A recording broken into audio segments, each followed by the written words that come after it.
Bandits have chased away residents of Gwandi community from Sokoto state. This happened when they attempted a return from Kebbe town where they are taking refuge. And their attempt to return home was for food items and other supplies, but they were denied access by the bandits who have now taken over the village. Some community members told TVC News that the bandits broke into homes and carted away food items, while some persons who tried to return to the village escaped by the whiskers. Community members are now appealing to the state and federal governments to assist them with food items to augment supplies from the local council. They're also seeking security reinforcement to help chase out the bandits from their land. And back in Abuja, the federal government has approved the production of vaccines in commercial quantities to support routine immunization programs in the country. Now, this was one of the decisions reached at this week's Federal Executive Council meeting, chaired by President Muhammadu Buhari at the council chambers of the Presidential Villa in Abuja. TVC News State House correspondent Femi Akonde has more. This week's Federal Executive Council meeting approved memos from the Ministry of Works and Housing, Petroleum, the FCT, and the Ministry of Health. For the Ministry of Health, approval was given for the commercial production of immunization vaccines.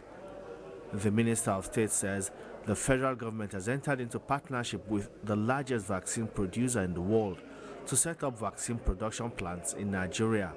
And after going through various countries, South Africa, Indonesia, they settled with the Serum Institute of India, which will now be the technical partner to support them in setting up vaccine production plant in Nigeria.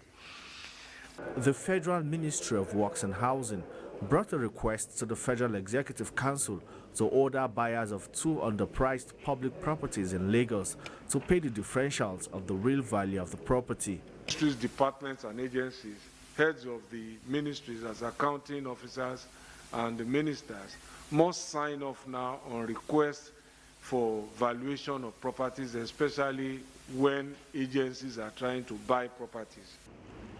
The federal government also approved more than 2 billion naira for the construction of internal roads and drainages in the Nigerian Content Development and Monitoring Board gas hub located at Paloko in Bayelsa State. The gas hub is to encourage the development of companies that will process our gas and develop our gas, and to try to deepen the use of gas internally, and to be able to produce gas for, to process our gas for exports, to also to construct cylinders. The Polako gas hub is 2.044 billion naira.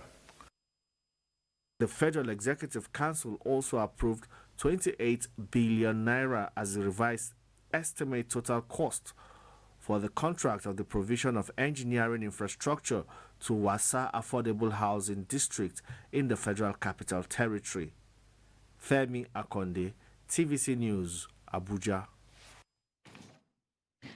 And here in Lagos, members of the State House of Assembly have described as disrespectful the refusal of the State Commissioner for Waterfronts and Infrastructure to honor an invitation extended to him by a committee with oversight function over the ministry. The commissioner in question, Kabir Abdullahi, was said to have refused to appear before the House committee to provide clarification on activities of his ministry in the ongoing mid-year budget review. And TVC News' Abimbola Agbebi has more.